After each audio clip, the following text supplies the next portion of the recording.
Direct Marché, bonjour Julien Marcilly, vous êtes chef économiste chez Coface. Bonjour. Bonjour.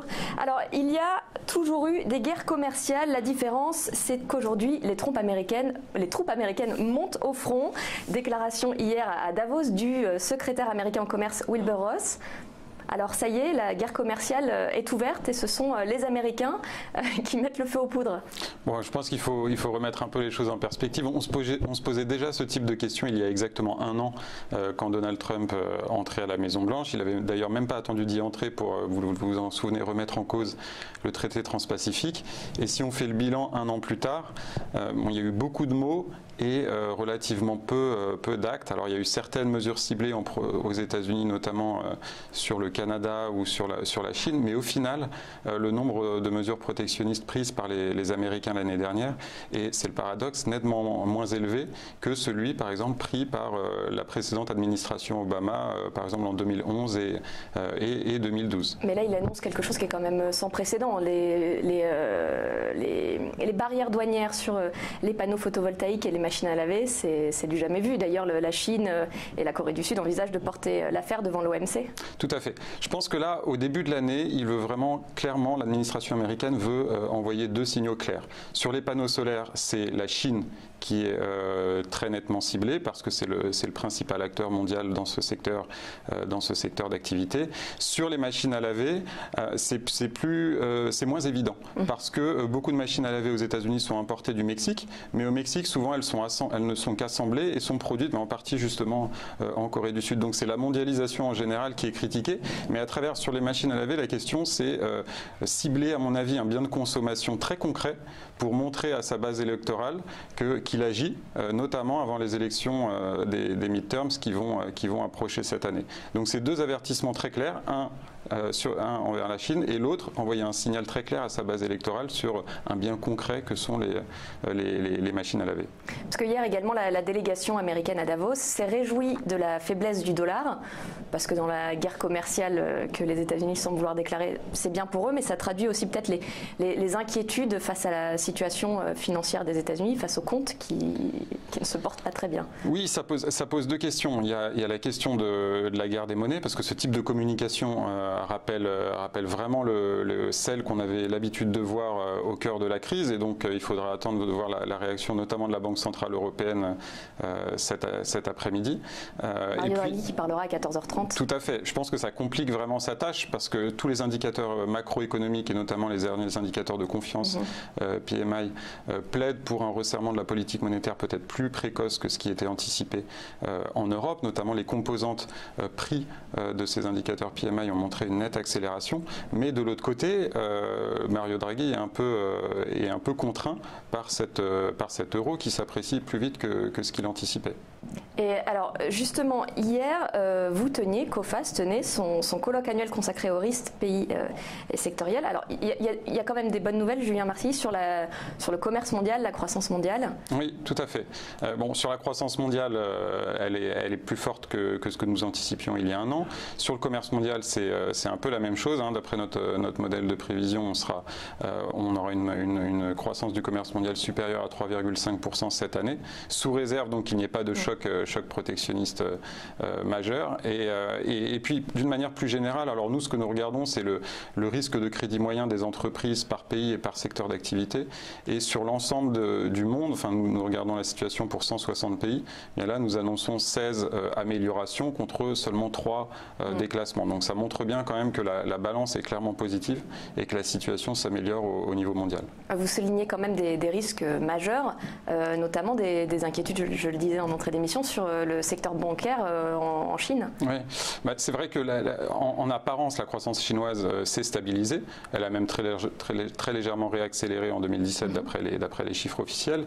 Pour nous, ça s'est fait en partie en trompe-l'œil pour de mauvaises raisons, c'est-à-dire qu'il y a eu davantage de dépenses publiques. Le déficit public est à 2 chiffres en pourcentage du PIB d'après les chiffres du Fonds monétaire international, en partie aussi grâce à la hausse des prix qui a offert une bouffée d'oxygène à certaines entreprises, notamment dans les secteurs de l'acier, mais nous pensons que c'est vraiment très temporaire parce que le processus de réduction des surcapacités n'en est qu'à son début. Et puis, vous le disiez, les banques sont toujours dans une situation difficile, pas tant les 5 plus grandes, mais plutôt toutes celles de plus petites et de moyenne taille, parce qu'une grande partie de leurs actifs, finalement, c'est tout ce que on a l'habitude de commenter, c'est-à-dire ces crédits parallèles, ce shadow banking plus à risque. Donc vous allez me dire, bon, ces petites banques, finalement, ce ne sont que des petites banques, mais elles représentent 60% du secteur. C'est un risque important. Comme vous parlez de surcapacité, est-ce que ça ne rejoint pas aussi le risque de surchauffe que vous voyez notamment en Europe ou en fait dans l'ensemble des pays développés? Alors ça, effectivement, c'est plutôt un risque pour les économies avancées. Et la France c'en est un bon exemple. C'est-à-dire qu'on est toujours dans une situation de chômage élevé. Et pourtant, tout ce que les entreprises nous disent, c'est qu'elles font face de plus en plus à des difficultés de recrutement.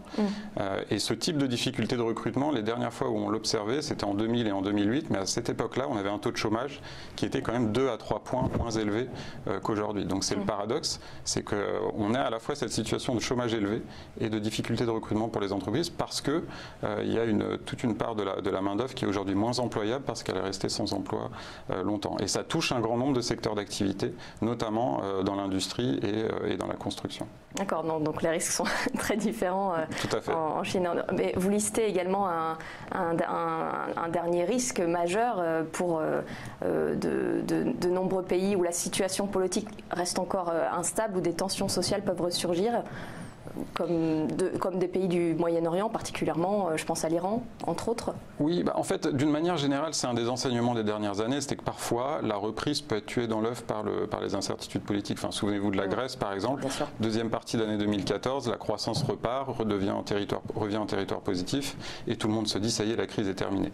Et puis, quelques mois après, la campagne électorale commence avec le phénomène Tsipras, et donc ça retombe tout de suite.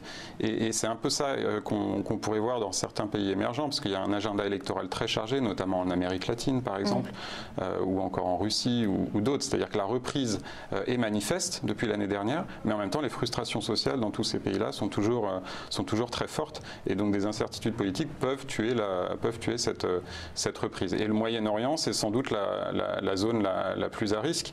Bon, je vous disais qu'on a déclassé un très petit nombre de pays, parmi eux figure l'Arabie Saoudite, justement parce que à la fois le pays est en récession, et puis on sent qu'il y a des signes de plus en plus manifestes de frustration sociale parce que les prix augmentent, le taux de chômage est élevé, donc c'est vraiment un risque extrême. Mais si jamais il y avait un bouleversement politique interne majeur en Arabie Saoudite, ça pourrait engendrer un choc bien sûr sur les prix du pétrole, et avec ça sur la croissance mondiale. Oui, alors qu'on aurait tendance à les penser intouchables en fait en Arabie Saoudite avec la manne pétrolière, le baril qui se rapproche à nouveau des $71.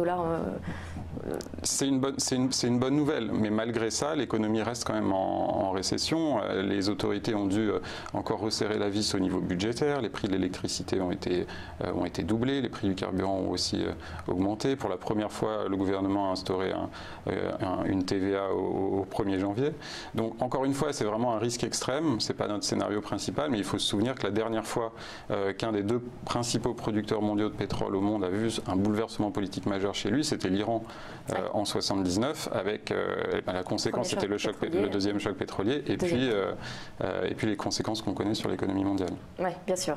Et vous parliez de l'Amérique latine, on a forcément le Venezuela à l'esprit, qui a peut-être aussi un impact sur l'économie de la région.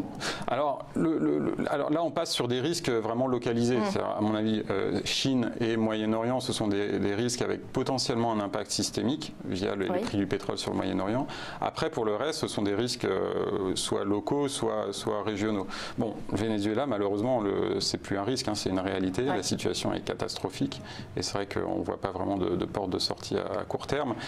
Mais par échéance politique, ce sont surtout les 2 grandes puissances de la région, notamment le Brésil et le Mexique, qui vont avoir des élections présidentielles cette année aux issues extrêmement incertaines.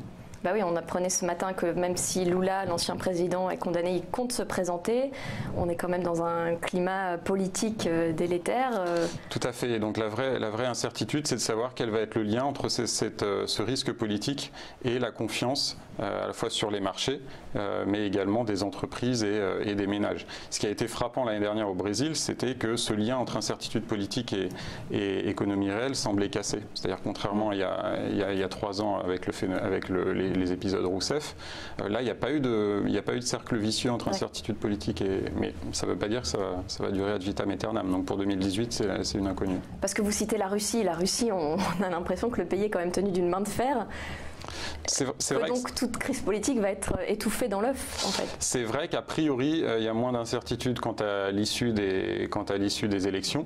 Mais là aussi, il ne faut pas non plus sous-estimer la frustration possible de la population, parce que la situation économique reste mauvaise. Et puis les risques peuvent se matérialiser d'une autre façon. Souvent, et Vladimir Poutine en est un bon exemple, on peut essayer de faire oublier ces problèmes économiques internes en créant des problèmes géopolitiques en externe. C'est ce qui avait été fait avec l'Ukraine. Donc on ne peut pas exclure ce risque non plus. D'accord. Alors, dernier point très intéressant de cette étude, la Grande-Bretagne, qui fait partie de vos sujets un peu d'inquiétude. On pense forcément au contexte du Brexit. Oui, c'est vrai. Alors nous, en tant qu'assureur crédit, on regarde beaucoup les défaillances d'entreprises et donc dans nos prévisions de défaillances d'entreprises, on anticipe toujours un recul cette année pour la plupart des économies avancées, y compris la France. Le Royaume-Uni étant l'exception, où on anticipe une hausse à 2 chiffres des défaillances d'entreprises qui sont liées au fait qu'on n'anticipe pas une récession économique, mais une croissance plus faible qu'avant. Et en général, au Royaume-Uni, quand la croissance est inférieure à 1,5%, les entreprises commencent à faire plus faillite. Donc c'est pas un choc macroéconomique qui va toucher tous les secteurs. On est un peu plus inquiet sur les secteurs, bien sûr, de la construction, de la distribution et puis également de l'automobile, qui vont être touchés à la fois par un ralentissement de la consommation des ménages et puis qui souffrent toujours de la hausse des prix importés qu'on a observé l'année dernière. Merci Julien Marcilly. Je rappelle que vous êtes chef économiste chez Coface.